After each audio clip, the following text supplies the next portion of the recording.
بعد ما شُفت فيلم السلم والتعبان بعنوان لعب عيال، يا ترى رأيي إيه في الفيلم؟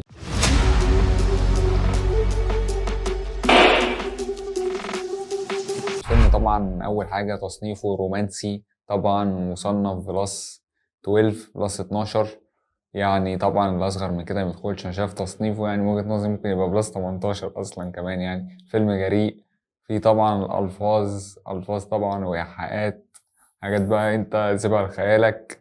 فالفيلم بشكل عام طبعًا هنتكلم عن الcast بتاعه وبطولة مين. أول حاجة الفيلم طبعًا قصة وإخراج المخرج الكبير طارق العريان، تأليف أحمد حسني، طبعًا قصة طارق العريان زي ما قُلنا، طبعًا بطولة مجموعة من النجوم. طبعًا عندنا طبعًا نجوم كتير، طبعًا عندنا مين، عندنا بطولة عمرو يوسف، أسماء جلال، ظافر العابدين، ماجد المصري، حاتم صلاح، فدوى عابد، وطبعًا كان في ظهور ضيف شرف أحمد فهمي. وطبعًا برضه عندنا مجموعة من النجوم الإضافيين، عندنا طبعًا فدوى عابد، وعندنا هبة عبد العزيز وآية سليم وسوسن بدر، وأحمد فهمي كان ضيف شرف، وعندنا طبعًا عمرو وهبة برضه. فالفيلم ده الكاست بتاع الفيلم. الفيلم طبعًا مدته 120 دقيقة يعني ساعتين.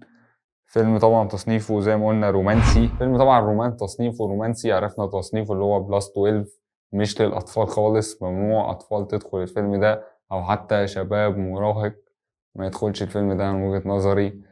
فيعني تصنيفه طبعًا فيه حاجات جريئة وألفاظ وحاجات. كانوا طبعًا بعد ما العرض الخاص خلص طبعًا الصحفيين اتكلموا مع نجوم وأبطال الفيلم وناقشوهم في بعض الحاجات اللي ظهرت في الفيلم والألفاظ والحاجات ديّة. فكان عمرو يوسف كان قال أنا باحب الحاجات الجريئة، وكنا عاملين فيلم واحد صحيح طبعًا كان فيه جراءة وحاجات كده. فهو كان بيتكلم عن الحاجات ديّة. وأنا شايف الرقابة في مصر ما فيش رقابة في مصر أصلًا يعني.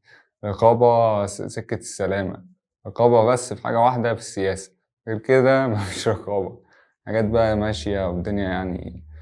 في وجهة نظري الفيلم بشكل عام يعني الفيلم أنا ما باميلش للحاجات الرومانسية يعني.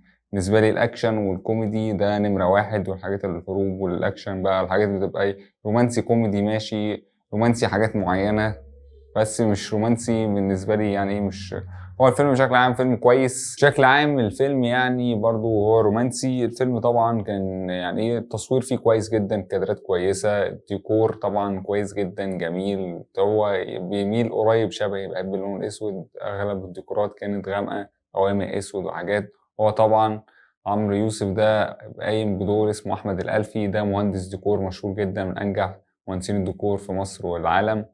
فيعني عنده بقى فلوس بقى وكل حاجة معاه ماشية، فهو مهندس